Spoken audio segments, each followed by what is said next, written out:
Hello everyone, Score Cleverல இருந்து உங்க மலர். Welcome to our daily dose of English improvement. இன்னைக்கு டிசம்பர் 5, 2025 த ஹிந்து எடிட்டோரியல்ஸை சென்டென்ஸ் பை சென்டென்ஸ் இங்கிலீஷில் படித்து அதோட சிம்பிள் தமிழ் எக்ஸ்பிளனேஷனை பார்க்க போகிறோம். இந்த எடிட்டோரியல்ஸில் இருக்கிற இம்பார்ட்டன்ட் வெக்காபுலரிஸோட ப்ரீமியம் பிடிஎஃப் நம்ம ஸ்கோர் கிளவர் டெலிகிராம் சேனலில் ஃப்ரீயாக இருக்குது. சேனல் ஜாயின் பண்ணுறதுக்கான லிங்க் கீழே டிஸ்கிரிப்ஷனில் இருக்குது, யூஸ் பண்ணிக்கோங்க. நான் எக்ஸ்பிளைன் பண்ணும்போது உங்களுக்கு ஒரு சென்டென்ஸ் புரியலனா feel free to pause and analyse it. புரிஞ்சதுக்கப்புறம் முடிஞ்சால் அந்த சென்டென்ஸை 2 தடவை கொஞ்சம் சத்தமாக படித்து பாருங்கள். எஸ்பெஷலி பிகினர்ஸ், நீங்கள் இப்படி பண்ணீங்கன்னா ஐ அஷ்யூர் யூ 6 monthஸில் உங்கள் இங்கிலீஷ் நாலேஜில் ஒரு டிராஸ்டிக் இம்ப்ரூவ்மெண்ட் இருக்கும். So shall we start? Let's dive into the first editorial. Title என்னன்னா freeze and thaw on the winter session of parliament. Freeze and thaw அதாவது உறைதல் மற்றும் உருகுதல். பார்லிமெண்ட்டோட குளிர்கால கூட்டத்தொடர் பற்றி பேசுகிறாங்க. Subtitle parliament should not be reduced to a political stage. பார்லிமெண்ட்டை ஒரு அரசியல் நாடக மேடையாக மாற்றிடக்கூடாதுன்னு சொல்கிறாங்க. ஆனால் அங்கே அதுதானே ஜாஸ்தி நடக்குது. சரி, வாங்க உள்ளே போகலாம். The winter session of Parliament that began on December 1 will have 15 sittings over a period of 19 days and will conclude on December 19. பார்லிமெண்ட்டோட குளிர்கால கூட்டத்தோட டிசம்பர் 1ஆம் தேதி ஆரம்பிச்சு 19 நாளில் 15 உட்காருதல் சிட்டிங்ஸ் நடக்குமா, டிசம்பர் 19க்கு முடிஞ்சிடும்னு சொல்றாங்க. The government maintains that it is willing to discuss any issue, but Prime Minister Narendra Modi has warned that Parliament should not be used for theatrics. அரசாங்கம் என்ன சொல்லுதுன்னா, நாங்கள் எந்த இஷ்யூவை வேணும்னாலும் டிஸ்கஸ் பண்ண ரெடின்னு சொல்லுது. ஆனால் பிரதமர் மோடி பார்லிமெண்ட்டை தேவையில்லாத தியேட்ரிக்ஸ்க்கு, அதாவது நாடகத்தனமான செயல்களுக்கு பயன்படுத்தக்கூடாதுன்னு வார்ன் பண்ணியிருக்காரு. டிவி சீரியலை மாற்றிடாதீங்கன்னு சொல்கிறாரு போல. The opposition has pointed out that this is one of the shortest ever winter sessions, and leader of opposition in the Lok Sabha Rahul Gandhi has said that the government excludes him from the country's diplomatic engagements with foreign dignitaries, which is a deviation from the convention. எதிர்க்கட்சிகள் என்ன சொல்றாங்கன்னா, இது ரொம்பவே ஒரு சின்ன winter செஷன்னு சுட்டி காட்டுறாங்க. அதோட லோக்சபா எதிர்க்கட்சி தலைவர் ராகுல் காந்தி வெளிநாட்டு பிரமுகர்களோட நடக்கிற டிப்ளமேட்டிக் சந்திப்புகள்ல இருந்து அரசாங்கம் அவரை ஒதுக்குது, இது வழக்கமான மரபுக்கு எதிரானதுன்னு சொல்லியிருக்கார். Though there is no notable improvement in the hostile relationship between the government and the opposition, the Vice President of India C.P. Radhakrishnan is expected to ease some tension in his role as Rajya Sabha Chairman. அரசாங்கத்துக்கும் எதிர்க்கட்சிக்கும் இடையில இருக்கிற அந்த hostile, அதாவது விரோதமான உறவுல எந்த பெரிய முன்னேற்றமும் இல்லைனாலும் இந்திய துணை ஜனாதிபதி C.P. ராதாகிருஷ்ணன் ராஜ்யசபா தலைவரா தன்னோட பங்குல இந்த டென்ஷனை கொஞ்சம் குறைப்பாருன்னு எதிர்பார்க்கப்படுது. The government has lined up an ambitious legislative agenda, which has considerable political ramifications, with a number of 14 bills in total.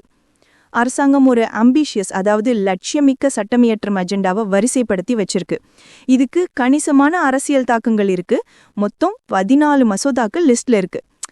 நம்ம சிலபஸ் மாதிரி லிஸ்ட் பெருசா போகுது. The Jan Vishwas Amendment of Provisions Bill 2025 is one major piece of legislation that, as its Hindi title suggests, seeks to simplify the criminal justice system. இந்த ஜன்விஸ்வாஸ் மசோதா 2025 ஒரு முக்கியமான சட்டம். அதோட ஹிந்தி பெயர் சொல்ற மாதிரியே கிரிமினல் ஜஸ்டிஸ் சிஸ்டமை எளிமையாக்க முயற்சி செய்யுது. The Higher Education Commission of India Bill 2025 seeks to change the structure of higher education regulators such as UGC.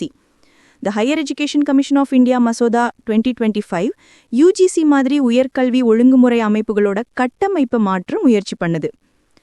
The center's unilateralism in the sector remains a bone of contention with states, and those issues are likely to be raised by the opposition.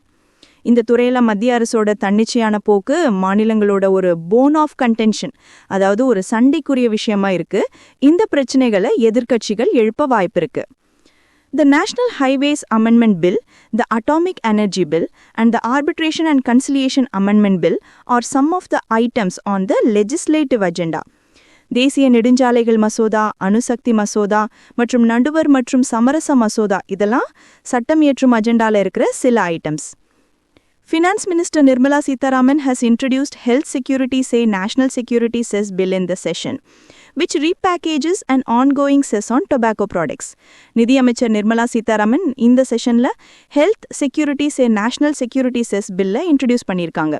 இது புகையிலை பொருட்கள் மேல ஏற்கனவே இருக்கிற ஒரு வரியை புதுசா ரீபேக்கேஜ் பண்ணி கொண்டு வர்றது தான்.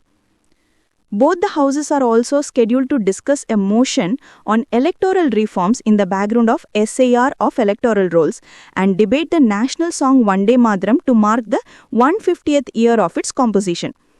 ரெண்டு ஹவைகளும் எலக்டோரல் ரிஃபார்ம்ஸ் அதாவது தேர்தல் சீர்திருத்தங்கள் பத்தின ஒரு தீர்மானத்தை விவாதிக்க இருக்கு.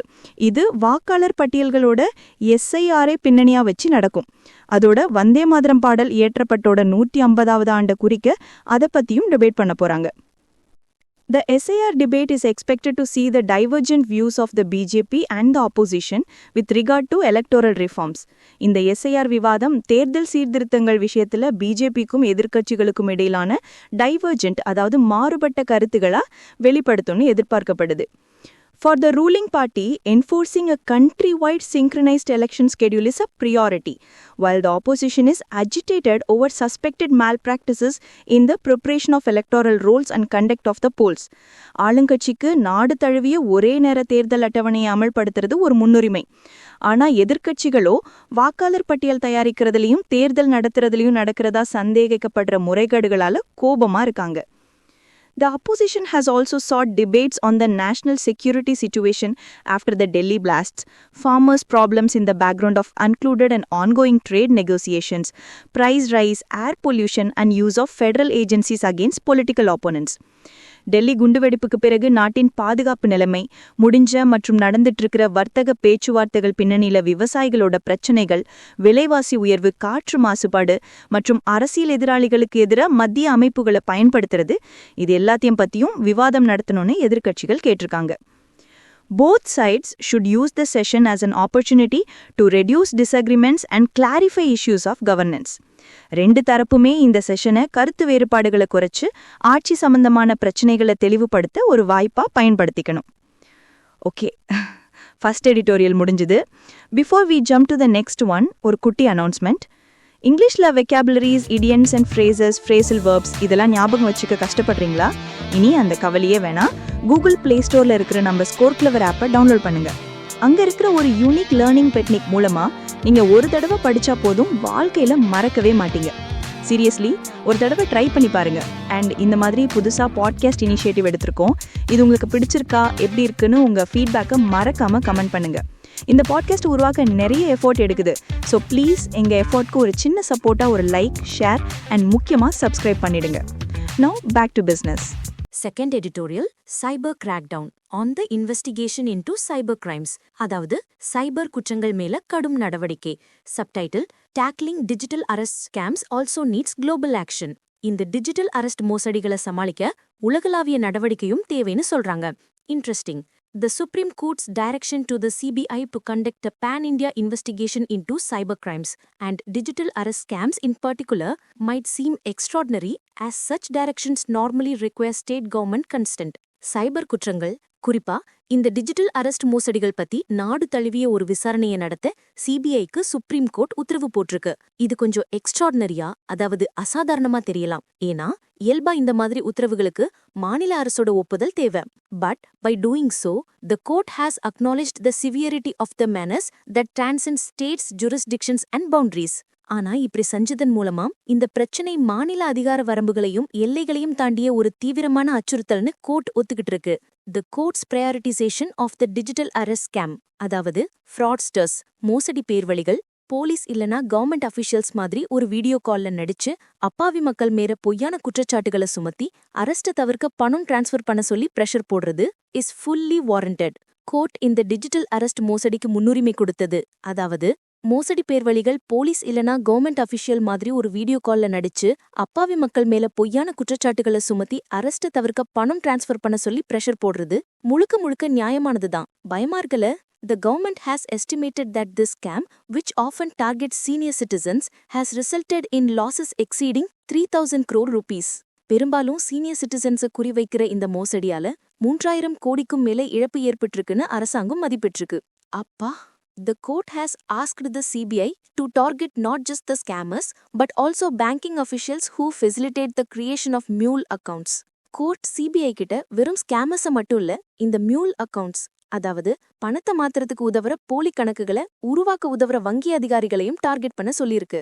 This is necessary as these scams depend on a malleable financial architecture and therefore require the intervention of agencies such as RBI, which has also been instructed by the court to employ artificial intelligence and machine learning to trace the layering of proceeds through multiple accounts. இது ரொம்ப அவசியம். ஏன்னா இந்த மோசடிகள் ஒரு எளிதில் வளைந்து கொடுக்கக்கூடிய நிதி கட்டமைப்பை நம்பி இருக்கு. அதனால RBI போன்ற அமைப்புகளோட தலையீடு தேவை. பல அக்கவுண்ட்ஸ் மூலமா பணத்தை லேயர் பண்றத, அதாவது மறைக்கிறத கண்டுபிடிக்க ஆர்டிஃபிஷியல் இன்டெலிஜென்ஸும் மிஷின் லேர்னிங்கும் பயன்படுத்த court RBIக்கும் அறிவுறுத்தியிருக்கு. The court has also asked online intermediaries to cooperate with the CBI invoking the IT Rules 2021. IT Rules 2021 மேற்கோள் காட்டி ஆன்லைன் இன்டர்மீடியரிஸ், அதாவது சமூக வலைதள நிறுவனங்கள்லாம் CBIக்கு ஒத்துழைக்க வேண்டும்னு கோர்ட் கேட்டிருக்கு. The court is also right in asking the CBI to investigate other scams such as investment schemes and part-time job scams subsequently. அதுக்கப்புறமா investment schemes, part time job scams மாதிரியான மற்ற மோசடிகளையும் விசாரிக்க சொல்லி CBI கிட்ட கோர்ட் கேட்டதும் சரிதான். The severity of cyber frauds, as National Crime Records Bureau data indicates, has risen significantly. National Crime Records Bureau data காட்டுற மாதிரி சைபர் மோசடிகளோட தீர்க்கம் கணிசமா அதிகரிச்சிருக்கு. However, while the judiciary and domestic policing can address the symptoms within India, the problem has another dimension. It is also transnational. ஆனாலும் இந்திய நீதித்துறையும் உள்நாட்டு காவல்துறையும் இந்தியாவுக்குள்ள இருக்கிற அறிகுறிகளை சரி செய்ய முடியும்னாலும் இந்த பிரச்சனைக்கு இன்னொரு பரிமாணம் இருக்கு. அது டிரான்ஸ்நேஷனல், அதாவது நாடி கடந்தது. ஹாலிவுட் பட லெவல்ல பிளான் பண்றாங்க. தி பர்ஜனிங் ஆஃப் ஸ்கேம் சென்டர்ஸ், அதாவது கடத்திட்டு வரப்பட்ட தொழிலாளிகளை வன்முறை, டாக்குமெண்ட்ஸை பிடுங்கி வச்சுக்கிறது, இல்லனா கடன்ல சிக்கி தப்பிக்க விடாம ஆன்லைன் மோசடி வேலைகளை செய்ய கட்டாயப்படுத்துற இடங்கள். In Southeast Asia suggests that the solution requires robust international diplomacy. தென்கிழக்கு ஆசியாவோட சண்டை நடக்கிற பகுதிகளில் ஸ்கேம் சென்டர்ஸ், அதாவது கடத்திட்டு வரப்பட்ட தொழிலாளிகளை வன்முறை, டாக்குமெண்ட்ஸை பிடுங்கி வச்சுக்கிறது, இல்லனா கடன்ல சிக்கி தப்பிக்க விடாம ஆன்லைன் மோசடி வேலைகளை செய்ய கட்டாயப்படுத்துற இடங்கள் பெருகிட்டு வரது. இதுக்கு ஒரு தீர்வு வேணும்னா வலுவான சர்வதேச ராஜதந்திரம் தேவைன்னு காட்டுது. பாவம் அந்த மக்கள். The US, for instance, has established a scam center strike force to tackle the issue. உதாரணத்துக்கு US இந்த பிரச்சனையை சமாளிக்க ஒரு ஸ்கேம் சென்டர் ஸ்ட்ரைக் ஃபோர்ஸை அமைச்சிருக்கு. Furthermore, Myanmar remains a hotbed for these operations primarily because the illegally ruling junta benefits from taxing the proceeds of such crimes. மேலும் Myanmar இந்த நடவடிக்கைகளுக்கு ஒரு மையமா இருக்கு. முக்கியமா ஏன்னா சட்டவிரோதமா ஆட்சி செய்யற ஜென்டா இந்த மாதிரி குற்றங்கள் மூலமா வர வருமானத்துக்கு வரி விதிச்சு பெனிஃபிட் அடையுது. What a business model! Tackling this requires moving beyond bilateral requests. இத சமாளிக்க வெறும் இருதரப்பு கோரிக்கைகளை தாண்டி போகணும். New Delhi must act in cohesion with ASEAN and the UN to sanction the illegal regime and cut off the financial lifelines of these modern-day slavery sweatshops. இந்த சட்டவிரோத ஆட்சி மேல தடைகளை விதிக்கவும், இந்த நவீன கால அடிமை தொழிற்சாலைகளோட நிதி ஆதாரங்களை துண்டிக்கவும் நியூ டெல்லி, ASEAN மற்றும் UNஓட ஒன்றிணைந்து செயல்படணும். Domestically, the battle must also be fought on the grounds of digital literacy and capacity. உள்நாட்டுல இந்த போர் டிஜிட்டல் லிட்ரஸி அண்ட் கெப்பாசிட்டி அடிப்படையிலையும் நடத்தப்படணும். As daily life and governance become increasingly digitized, there remains a glaring deficit in cyber awareness among the population. அன்றாட வாழ்க்கை மற்றும் நிர்வாகமும் அதிகமா டிஜிட்டைஸ் ஆயிட்டு வரதால மக்கள் மத்தியில சைபர் விழிப்புணர்வுல ஒரு பெரிய பற்றாக்குறை இருக்கு. States, local administrations and the RBI must launch widespread awareness campaigns. மாநிலங்கள், உள்ளூர் நிர்வாகங்கள் மற்றும் RBI விரிவான விழிப்புணர்வு பிரச்சாரங்களை தொடங்கணும். Simultaneously, there is an urgent need to upgrade the digital capacities of state police. அதே நேரத்துல மாநில காவல்துறையோட டிஜிட்டல் திறன்களை மேம்படுத்த வேண்டிய அவசர தேவையும் இருக்கு. So, that's a wrap for today. இன்னைக்கு பார்லிமெண்ட் செஷனோட பொலிட்டிக்கல் டிராமால ஆரம்பிச்சு இன்டர்நேஷனல் சைபர் கிரைம் வரைக்கும் 2 முக்கியமான எடிட்டோரியல்ஸ் கவர் பண்ணிட்டோம். ஹே, வெயிட், டோன்ட் கோ எட். உங்களுக்கு ஒரு எக்ஸைட்டிங் நியூஸ். நம்ம ஸ்கோர் கிளிவர் டெலிகிராம் சேனல்ல தினமும் சாயங்காலம் 7 மணிக்கு எடிட்டோரியல் vocab நடக்குது. It's the IPL for editorial vocabulary. அன்னைக்கு நம்ம டிஸ்கஸ் பண்ண எடிட்டோரியல்ல இருந்து vocab quiz நடக்கும். மந்த்லி லீக்ஸ், ஸ்கோர்ஸ், ரிவார்ட்ஸ்னு செம்மையா இருக்கும். உங்க vocabulary டெஸ்ட் பண்ணி ஷேர் பண்ண இது ஒரு super chance. So what are you waiting for? கீழ டிஸ்கிரிப்ஷன்ல இருக்கிற லிங்கை கிளிக் பண்ணி நம்ம டெலிகிராம் சேனல்ல ஜாயின் பண்ணி and get ready for the vocabulary. This is Malar from Score Clever signing off. See you tomorrow. Bye bye.